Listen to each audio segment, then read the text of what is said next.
A.L.A. has exclusively obtained some letters written by Biden himself.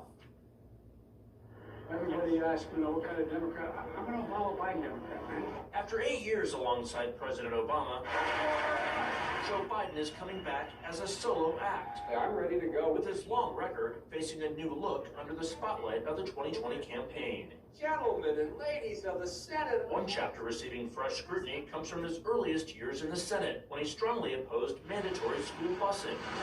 It was designed to achieve integration and a more equitable education.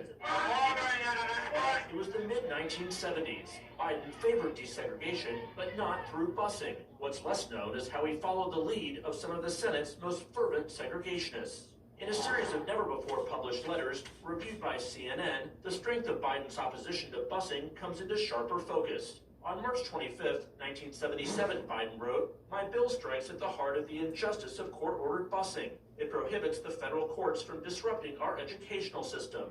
Biden sought and received support from Mississippi Senator James Eastland, the Democratic chairman of the Judiciary Committee, and a leading symbol of Southern resistance to desegregation. He frequently spoke of blacks as, quote, an inferior race.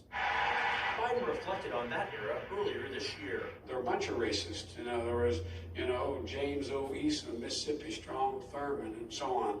There were 9 guys who were in the caucus that were, I ran against in the Civil Rights Movement. But he did not say that Eastland and others were partners on several of Biden's anti-busing bills. On June 30th, 1977, Biden wrote, "Dear Mr. Chairman, I want you to know that I very much appreciate your help during this week's committee meeting in attempting to bring my anti-busing legislation to a vote." Then in 1978, Biden again asked Eastland to put his anti-busing bill before the full Senate, writing, "Your participation in floor debate would be welcome."